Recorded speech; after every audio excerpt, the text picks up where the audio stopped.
Cabinet ने अनुसूचित जाति, जनजाति और महिला उद्यमियों को बैंक ऋण मुहैया कराने के लिए स्टैंड अप इंडिया योजना को दी मंजूरी। मुद्रा ऋण के लिए क्रेडिट गारंटी फंड के गठन पर भी सहमति। अंतर्राष्ट्रीय आतंकवाद से लड़ने के लिए भारत और बहरीन के बीच समझौतों को मंजूरी। एनआईए ने पठानकोट आतंकी हमले की जांच तेज की। एनआईए ने पंजाब के पुलिस अधीक्षक सलविंदर सिंह से पठानकोट में पूछताछ की। इसके अलावा उनके सुनार मित्र और रसोइये से भी की गई पूछताछ।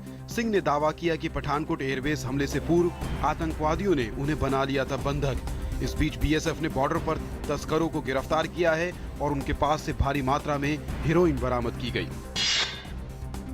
केंद्र सरकार ने मालदा जिले में हाल ही में हुई हिंसा पर पश्चिम बंगाल सरकार से मांगी रिपोर्ट। मालदे में हुई हिंसा की वजह से इलाके में सांप्रदायिक तनाव फैलने के साथ साथ सरकारी संपत्तियों को भी काफी नुकसान पहुंचा। इस मामले में गृह मंत्रालय ने राज्य सरकार से जल्द रिपोर्ट देने को कहा है। एयर ट्रैफिक की तर्ज पर अब जलमार्गों पर आवाजाही पर नियंत्रण रखने के लिए देश में वाटर ट्रैफिक कंट्रोल सिस्टम की शुरुआत हो गई है। सड़क परिवहन मंत्री नितिन गडकरी ने इसकी औपचारिक शुरुआत करते हुए बताया कि सबसे पहले हल्दिया से फरक्का के बीच जलमार्ग पर पहले चरण के तहत इसकी शुरुआत की गई है और आगे इसका विस्तार वाराणसी से हल्दिया के पूरे मार्ग पर किया जाएगा। बढ़ते प्रदूषण पर अंकुश लगाने की दिशा में केंद्र सरकार ने बड़ा फैसला किया। सरकार BS4 मानक से अब सीधे BS6 में जाएगी। इसके लिए सरकारी तेल कंपनियों को अपनी रिफाइनरी को अपग्रेड करना होगा। सड़क परिवहन और राजमार्ग मंत्री नितिन गडकरी की अध्यक्षता में अंतर मंत्रालय समिति की बैठक में यह फैसला लिया गया। प्रधानमंत्री नरेंद्र मोदी ने कल अपने आवास पर वतन को जानो कार्यक्रम के तहत जम्मू कश्मीर के छात्रों से मुलाकात की। करीब 1.5 घंटे तक चली इस मुलाकात के दौरान प्रधानमंत्री ने छात्रों के तमाम सवालों के तफसील से जवाब दिए। साथ ही पीएम ने युवाओं के साथ भारत के विकास, खासतौर पर जम्मू कश्मीर के बारे में अपने विचार साझा किए।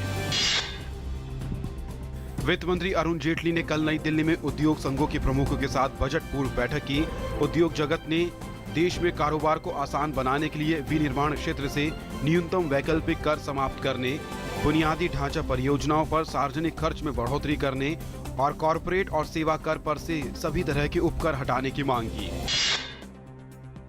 सरकार ने राष्ट्रीय राजमार्गों पर क्षमता से ज्यादा वजन लेकर चलने वाले वाहनों के लिए जारी किए नए दिशा निर्देश।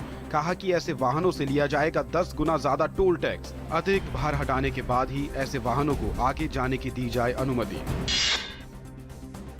दिल्ली हाईकोर्ट ने केजरीवाल सरकार से कहा है कि सम विषम फॉर्मूला लागू होने के बाद पिछले 6 दिनों में प्रदूषण के स्तर में कितनी गिरावट आई है। इसके बारे में सरकार आंकड़े पेश करे। कोर्ट ने सरकार को शुक्रवार तक प्रदूषण पर रिपोर्ट देने को कहा है। इसके अलावा हाईकोर्ट ने दिल्ली सरकार से पूछा है कि राजधानी में लागू सम विषम फॉर्मूले को 15 दिनों के बजाय महज 7 दिनों में ही क्यों नहीं खत्म कर दिया जाए, जिससे आम लोगों को परेशानी हो रही है। दिल्ली सरकार ने नर्सरी एडमिशन में प्राइवेट स्कूलों के मैनेजमेंट कोटे को खत्म कर दिया है।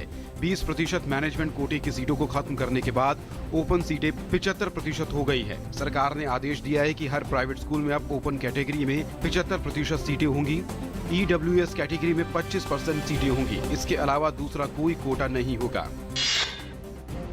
केंद्र ने राष्ट्रीय आपदा राहत कोष से 3 राज्यों को 25 अरब 53 करोड़ रुपयों से ज्यादा की सहायता राशि को मंजूरी दी है।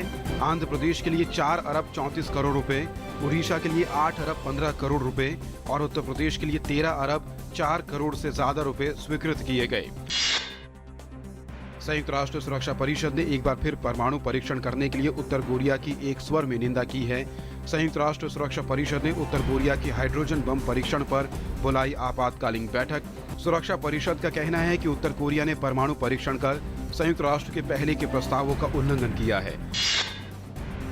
सऊदी अरब का समर्थन करते हुए कतर ने भी ईरान से अपने राजदूत को वापस बुला लिया है। कुवैत, बहरीन, सूडान और जिबूती पहले ही ईरान के साथ अपने राजनयिक संबंध तोड़ चुके हैं। सऊदी अरब में शिया नेता निम्र अल निम्र को मौत की सजा देने के मुद्दे पर ईरान के साथ तनाव बढ़ता जा रहा है।